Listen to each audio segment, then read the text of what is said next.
Hi friends, Tamil கேடல் கற்கும் அனைவருக்கும் வணக்கம்.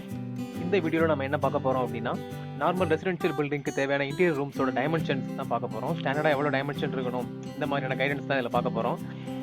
இன்டீரியர் ரூம்ஸில் யூஸ் பண்ணுற அக்சசரிஸ் எல்லாம் எவ்வளோ டைமென்ஷன்ஸ் பேசிக்காக இருக்கணும், தென் அதெல்லாமே ஃப்ளோர் லெவல்லேருந்து நம்ம எந்த ஹைட்டில் ப்ளேஸ் பண்ணணும், இதை தான் பார்க்க போகிறோம். எக்ஸாம்பிளுக்கு ஒரு டேபிள், குக் டாப், அதுக்கப்புறம் overhead cabinet, kitchen sink, இந்த மாதிரி வாஷ் பேஷின், இது மாதிரிலாம் காம்போனன்ட்ஸ் எல்லாம் நம்ம யூஸ் பண்ணுறோம் இல்லையா, அது ஃப்ளோர் லெவல்லேருந்து எவ்வளோ ஹைட்டில் ப்ளேஸ் பண்ணால் கரெக்டாக இருக்கும், எந்த டைமென்ஷன் வச்சா கரெக்டாக இருக்கும், இதை பற்றி தான் அந்த செஷனில் பார்க்க போகிறோம்.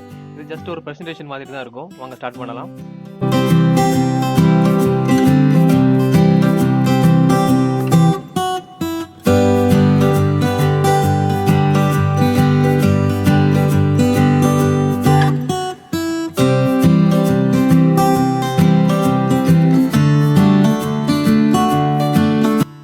ஸ்லைட் ஷோவில் வர இமேஜ் ஏதாவது உங்களுக்கு கிளாரிட்டியாக இல்லை, டைமென்ஷன்ஸ் கிளியராக இல்லைன்னு ஃபீல் பண்ணிங்கன்னா அந்த எந்த ரூம்னு பார்த்து அதை கமெண்ட் பண்ணுங்கள். நாங்கள் அதுக்குரிய டைமென்ஷனை கிளியராக உங்களுக்கு கமெண்ட்டில் உங்களுக்கு சென்ட் பண்ணுறோம். நீங்கள் ஏதாவது இன்டீரியர் டிசைன் ஓனாக க்ரியேட் பண்ணும்போது டைமென்ஷன் கண்டிப்பாக உங்களுக்கு யூஸ் ஆகும்.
ஏதாவது ஓனாக இன்டீரியர் டிசைன் ரெடி பண்ணீங்க, ட்ரா பண்ணீங்க அப்படின்னா கண்டிப்பாக அந்த டைமென்ஷன் உங்களுக்கு யூஸ் ஆகும்.